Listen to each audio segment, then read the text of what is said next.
Sri Lanka voted for a new parliament today. It is the first South Asian country to go to polls during the pandemic. The election could change the political dynamics of this island country.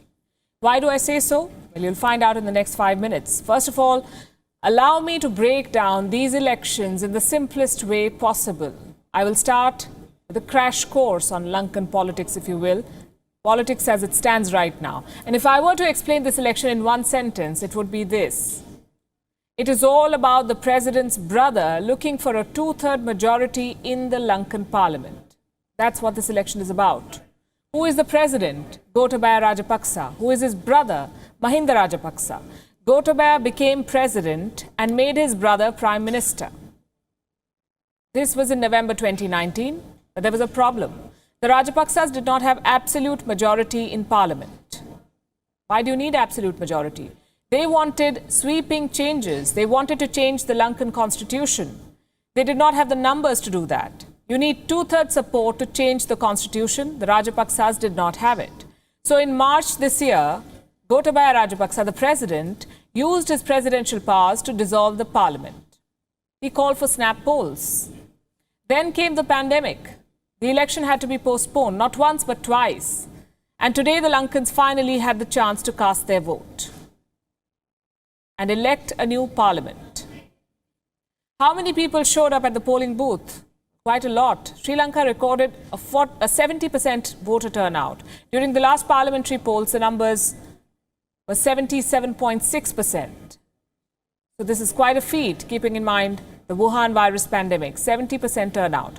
Anyway, now that you have a fair idea of the elections and what they were about, let me tell you about the key players. Gotabaya Rajapaksa's party was a clear winner even before the polling booths opened, because there is no compelling opposition. The parties contesting against them are fractured. There is the United National Party led by former Prime Minister Wickramasinghe, its breakaway group, the SJN led by Sajith Premadasa. There are smaller parties like the Tamil National Alliance and the NPP. In all, 7,452 candidates from 54 political parties contested for 225 seats in the Lankan parliament. The question now is not who wins this election. The question is by how much. Will Gotabaya Rajapaksa get a two-thirds majority in parliament? Experts say it's difficult. Despite a long campaign period, the political parties, remember, had 4 months to prepare for this election. What was the big pitch? The key issue? The Wuhan virus pandemic took a lot of space. Mahinda Rajapaksa's party may have earned brownie points for the government's handling of the Wuhan virus. Sri Lanka has fared much better than its South Asian neighbors. The total number of COVID-19 cases is 2,834 as of this evening. The ruling party, the SLPP, asked voters for a two-thirds majority. It said Sri Lanka needs a strong government. Now, say Mahinda Rajapaksa does end up getting a two-thirds majority, what will it mean for the people of Sri Lanka? I'll give you some points. First of all, it could seal the fate of democracy in this island nation. The Rajapaksas will repeal the 19th Amendment, which reduced the power of the president. This was in 2015. If his party gets absolute majority, it is likely to extend the term of the president. It would also give the president tighter control of the judiciary, meaning a stronger Gotabaya Rajapaksa. The end result could be this. You will have the Rajapaksas controlling the legislature, the executive, and the judiciary. This will spell an end to the checks and balances that democracies are based on. Implication number 2. If Mahinda Rajapaksa gets a two-thirds majority, those seeking justice against war crimes can forget about it. I'll tell you why.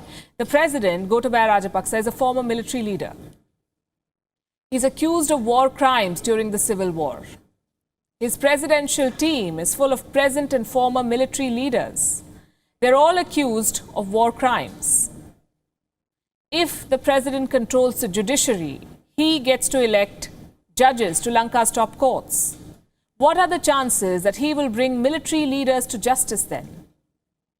Implication number 3, the plight of minorities in Sri Lanka. It is no secret that Sri Lanka is divided along ethnic and religious lines. There are Sinhalese Buddhists and the Tamil minorities, among others. The Buddhists are the vote bank of the Rajapaksa brothers. They are the majority. They support Gotabaya Rajapaksa for his role in crushing the Tamil separatist movement, the LTTE. Gotabaya came to power by promising a more unified Sri Lanka. He has worked in the opposite direction since assuming power. I'll give you one example. This year, the Tamil version of the Lankan national anthem was junked during Independence Day celebrations. So stronger Rajapaksa brothers could isolate the minorities further. And finally, what would all of this mean for India? A lot has been said about the Rajapaksas leaning towards China. Evidence backs this. Many of the Chinese infra projects began when Mahinda Rajapaksa was the president of Sri Lanka. He allowed 2 Chinese submarines to dock in Colombo in 2014. But this is 2020, and here's what I think. Going forward, the Rajapaksa brothers will try to strike a balance between India and China. Remember, India was the first country that Gotabaya visited after his victory in the presidential election last year. He has spoken highly of the Indian leadership of Prime Minister Narendra Modi. So the Rajapaksas are not an out-and-out threat to India, not anymore. Let me conclude with this. Mahinda Rajapaksa is winning this election by all estimates, not most, all. By what margin is what we have to see. Is an absolute majority good news for Sri Lanka? I'll tell you the answer by asking another question. Is it safe for democracy to be reduced to a family affair? Those in India should be able to relate with the implications. The results will start coming in tomorrow. Watch this space.